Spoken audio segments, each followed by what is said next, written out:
have you ever just stopped and thought, how does a movie based on maybe the most iconic video game ever smash box office records and win over millions, even when, well, the critics are kind of divided? Yeah, that's a great question. Maybe you've wondered about the decades it took to even get this thing made, or why they made certain creative choices, some pretty surprising ones, actually. And that's exactly what we're diving into today. Welcome, everyone. We're unpacking the Super Mario Bros. Movie from 2023. Right. Our goal here is to get past all the surface noise, find those interesting bits, the insights that really explain how this movie went from console classic to global sensation. We'll be digging into everything. The production journey, which was, well, it was a journey. The creative calls on story, characters, the voice cast buzz, the controversies. Yes. And obviously, that massive box office success. We've looked at reviews, production notes, box office data, all the behind-the-scenes stuff. Basically, consider this your shortcut to really understanding this pop culture moment. All the interesting details, maybe a few laughs along the way. Sound good? Let's do it. Okay, so segment 1, the long and winding road to the Mushroom Kingdom. You really can't understand this new movie without looking back, can you? No, absolutely not. We have to talk about the big Goomba in the room. The 1993 live-action Super Mario Bros. Movie. Oh boy, that movie. Yeah. It was not good. Critically, commercially, just a disaster, really. And that left a huge mark on Nintendo. A massive mark. It wasn't just like a financial flop. It fundamentally scared them off Hollywood for decades. They became super protective of their characters, their IP. It was like corporate trauma, almost. Totally. A deep reluctance to license anything out for movies. Yeah. So the fact that this 2023 animated film even exists, it's kind of a miracle. It shows a huge shift in their thinking. So what was the turning point? Because despite that history, eventually Mario's creator, Shigeru Miyamoto, did become interested again. After all that caution, what changed? Well, what's really fascinating is it tied back to Nintendo's own business, specifically bringing older games to the Virtual Console. Ah, okay. Miyamoto saw this potential synergy, I guess you'd call it. He realized they could grow their content business even more if they could combine their long-beloved software with that of video assets, like films or animation, and use them together long-term. So it wasn't just let's make a movie, it was more strategic, like extending the life of the characters beyond games. Exactly, a broader vision. Yeah. But he also knew making a movie is totally different from making a game. He needed an expert, someone outside Nintendo's usual wheelhouse. And before they teamed up with Universal and Illumination, there was that whole Sony thing, right? The 2014 Sony hack revealed emails about it. Yes. That was wild. Emails from February to October 2014 showed producer Avi Arad, the Marvel movie guy, was really pushing hard to get Mario film rights for Sony. And Sony had big plans. Huge plans. The emails talked about developing 3 to 4 movies right out of the gate, building a whole Mario empire. Yeah. Super ambitious. Wow. But then, of course, the emails leaked. And Arad quickly backtracked, saying no deal was done, just early talks. It just shows how sensitive these big IP deals are. So Sony didn't work out. How did Nintendo eventually connect with Universal and Illumination? Because that partnership obviously clicked. The key, funnily enough, was the Super Nintendo World theme park attractions they were developing with Universal. Right, the theme parks. Through that work, Miyamoto met Chris Meledandri, the CEO of Illumination. And apparently, Miyamoto found Meledandri's creative process really similar to his own. That built a huge amount of trust. And trust was clearly the magic ingredient Nintendo needed after the '93 experience. Absolutely paramount. So serious talks started around early 2016, but very cautiously. Like there was a clear understanding that either side could just walk away if it didn't feel right. That makes sense. Mutual respect, shared vision needed. Totally. And it paid off. They officially announced the film in January 2018. Miyamoto and Meledandri co-producing. That showed Nintendo was deeply involved creatively. And Meledandri called it a priority for Illumination, aiming for 2022. Yep, and stressed Miyamoto would be front and center the whole time. And Nintendo put their money where their mouth was too, right? They co-funded it. They did. Nintendo president Shintaro Furukawa confirmed in January 2020 that Nintendo would own the rights and co-fund it with Universal. That gave them huge control and a real stake in its success. It wasn't just licensing. It was a true partnership. Okay, so the deal is done. Who actually made the movie? The creative team. Right. So the directors were Aaron Horvath and Michael Jelenic. You might know them from Teen Titans Go. Their names first popped up in a LinkedIn leak, actually, before being confirmed. Oh, classic leak. And the screenwriter was Matthew Fogel, who worked on Minions, The Rise of Gru. Animation was done by Illumination Studios Paris. Illumination's main studio. Yep. Animation started around September 2020 and wrapped up in October 2022. So pretty standard, but still massive animation production cycle. A huge effort. All right, segment 2, crafting the cinematic Mushroom Kingdom. So the movie's greenlit, the team's in place. Now, the big challenge. Yeah. How do you translate this beloved kind of weird game world to the screen faithfully, but also make it feel, cinematic? Yeah, that's the million-dollar question, isn't it? The directors, Horvath and Jelinek, were very clear. They wanted a faithful adaptation, but also something more cinematic, more emotional than maybe their previous work. Like different from Teen Titans Go. Exactly. They explicitly said they wanted to avoid that irreverent, self-aware style. They wanted genuine heart, real stakes for Mario. And they went with an origin story. Yeah, portraying Mario and Luigi as these blue-collar guys, Italian-American plumbers from Brooklyn, which, connects back to the really early game lore. It helps ground the fantasy. Okay, that makes sense. But they made some bolder choices too, right? Like switching up the Peach and Luigi role. Oh yeah, that was a big one. Deliberate role reversal. Peach helps Mario rescue Luigi instead of the other way around. Why did they do that? They felt the traditional damsel in distress thing was just too straightforward. Maybe a bit old-fashioned for today. So it was about empowering Peach. Definitely. It let them focus on her being the actual monarch of the Mushroom Kingdom, needing to be strong to protect her people, the Toads. They said they drew inspiration from Super Mario 3D World, where she's a playable character. Interesting. And Bowser. They wanted him scary, for sure, but also vulnerable and funny. Giving him those layers, that insecurity about Peach, made him way more interesting than just a generic bad guy. And, funnier. Let's talk visuals. The animation style, what was the goal there? They aimed for this blend of stylized animation with realism.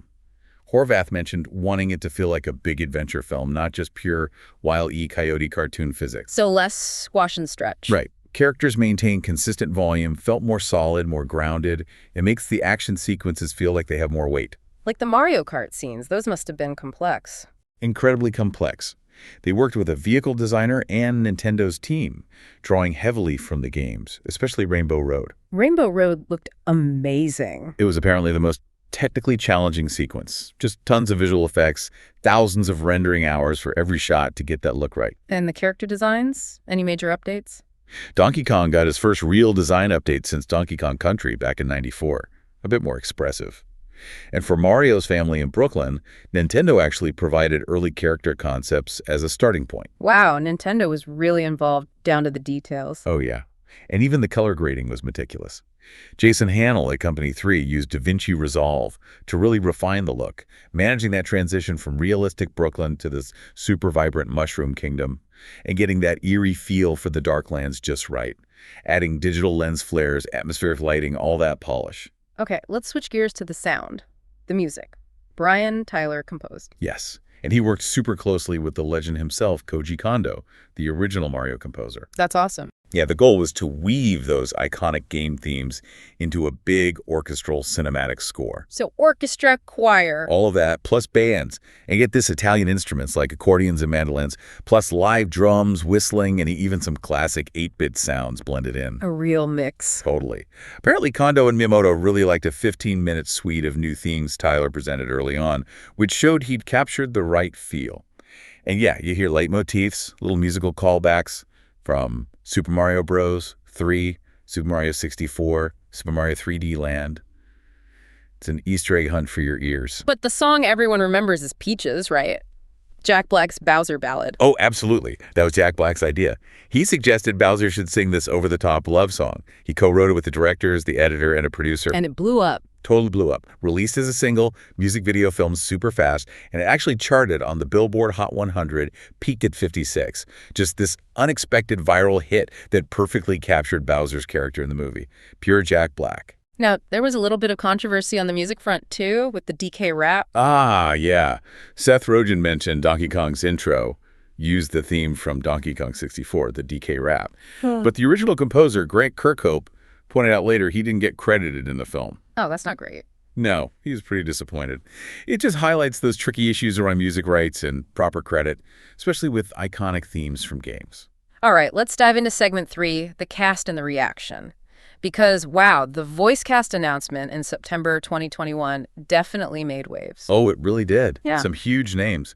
Chris Pratt as Mario, Anya Taylor-Joy as Peach, Charlie Day as Luigi, Jack Black as Bowser. Keegan-Michael Key as Toad, Seth Rogen as Donkey Kong, Fred Armisen, Sebastian Maniscalco, Kevin Michael Richardson. A stacked list. Totally. But one really nice touch, I thought, was including Charles Martinet. The original voice of Mario. Exactly. For decades in the games, he had these surprise cameos. He voiced Mario and Luigi's dad, which felt like a sweet nod, and also a character in Brooklyn named Giuseppe. And Giuseppe had the classic Mario voice. Yep. Like It's a Me style. Just a perfect little Easter egg for the longtime fans. A real sign of respect. That's cool. And it wasn't just movie stars, right? They had proper voice actors, too. Oh, yeah. Loads. Jessica DeTico voiced like half the minor characters, the mom, Mayor Pauline, Toads, Baby Peach. Rino Romano, John DiMaggio as the uncles. They actually wanted to cast Italian actors for the family roles initially to lean into that heritage. But that big casting news, it wasn't all smooth sailing, was it? The fan reaction was pretty mixed, especially about one person. You mean Chris Pratt as Mario? Yeah. Yeah, that was the big talking point. A lot of fans were hoping for Martinet, or at least an Italian-American actor. And there was the whole accent debate. Meledandri said Pratt wouldn't do a thick Italian accent. Right. Interestingly, Carrie Payton, who voiced the Penguin King, said Pratt's first attempt was kind of a New York Italian guy voice, maybe like a cousin to the Sopranos. Seriously? Yeah, but they scrapped it apparently because it sounded too much like Tony Soprano. Wow. Okay. So the directors defended Pratt's final voice. They did. Horvath basically said Pratt was great at playing a blue-collar hero with a ton of heart, and that fit their version of Mario. So it was a conscious choice for the character archetype they wanted. And Charlie Day as Luigi, any stories there? He apparently tried a Goodfellas-type New York accent at first, too. But the directors thought it sounded too gangsterish. Ah, okay. Day also mentioned how secretive everything was. He had to record lines multiple ways without always knowing the full context, just standard procedure for big animation, but still intense. What about Seth Rogen as Donkey Kong? He seemed pretty upfront about his approach. Yeah, Rogen was basically like, look, I don't do voices. If you want me, it's going to sound like me. Fair enough. And he just ran with DK's known traits, throws barrels, doesn't like Mario. Yeah. And you know what? For a lot of people, his natural delivery just worked for the character. So the casting definitely fueled discussion. How did the marketing play out? They built buzz pretty effectively, right? Oh, yeah, very strategically. The teaser trailer dropped October 6th, 2022, during a Nintendo Direct. Got millions of views instantly. Jack Black started teasing Bowser's musical side around then, too. And the reaction to that first look? Mostly positive on the visuals. People love how it looked. Black and Key got praise. But yeah, Pratt's voice was immediately singled out by critics as maybe lacking emotion or just not sounding very Mario. That criticism stuck around. It did. The first official trailer, November 29th, again, looked great. But the Pratt voice debate continued online. Then a clip at the Game Awards in December, showing Toad and Mario visuals praised, Pratt voice. Still questioned. And they kept rolling things out. Yep. January 2023, a clip during the NFC Championship game featured Rogen's Donkey Kong. And that got a pretty good reaction. People liked his laugh, thought his voice suited DK. Some critics noted he was basically just being Seth Rogen, but it seemed to fit. But maybe the biggest marketing hit was the Super Bowl ad. Oh, definitely. February 12th, 2023. That ad using the old Super Mario Bros. Super Show, theme song, genius, pure nostalgia fuel. And the plumbing website. Yes, the fake Super Mario Bros. Plumbing website with the phone number and the commercial. It was funny, clever, hit all the right notes, just brilliant marketing. Okay, segment 4, release and box office. The hype train reached the station? The movie premiered, right? Big event. Huge world premieres at Regal LA live on April 1st, 2023. Then it hit theaters in the US on April 5th. They actually moved it up 2 days from the 7th. Get that Easter weekend jump. Exactly. Japan got it April 28th. Eventually rolled out in over 65 countries. Massive global release. And it was pretty short, right? Like 90 minutes? Yeah, 92 minutes. Perfect length for families, repeat viewings. They even did some interesting special screenings, like one for World Intellectual Property Day in Malaysia. Shows it was seen as a big deal beyond just entertainment. And the home release followed pretty quickly. Standard window, but very successful. Digital download May 16th, Blu-ray and DVD June 13th, though some stores sold it early. Then Peacock streaming in August 23. And Netflix in December 23 as part of a longer deal. And it did huge numbers on streaming, too. Massive. 80 million views on Netflix in the first half of 2024 alone. Just shows its staying power. Yeah, unfortunately, with that popularity came piracy. Yeah, there was that incident late April 2023 where the full movie got leaked onto Twitter. Oh, wow. It got like 9 million views in hours before being taken down. It raised serious questions about Twitter's ability to handle piracy, especially with features that let people upload really long videos back then. A real headache for Universal and Nintendo. But piracy aside, the official box office numbers were, well, they were insane, weren't they? Absolutely mind-blowing. Yeah. Worldwide total, Right. $1.361 billion with a B. Just staggering. It became the first video game movie ever to cross the $1 billion mark. Got a Guinness World Record for it. Completely shattered that old idea of a video game movie curse. And it dominated 2023. Yep. Highest grossing animated film of the year, second highest overall film behind Barbie. And it became the highest grossing video game film ever after just 1 week. That's how fast it took off. Bigger than Minions for Illumination. Bigger than Minions. Became Illumination's highest grossing film ever. Just a total game changer. What about domestically? U.S. and Canada. Huge opening. $204.6 million in the first 5 days.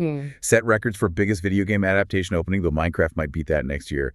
Third biggest Easter opening. Illumination's biggest opening of 2023.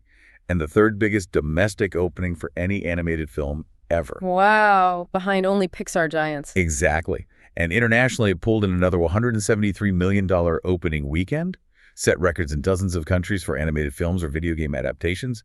Kept going strong everywhere. Japan had a huge debut, which must have felt good for Nintendo. Any other standout countries? Mexico was massive, over $85 million. UK, France, Germany, all huge too.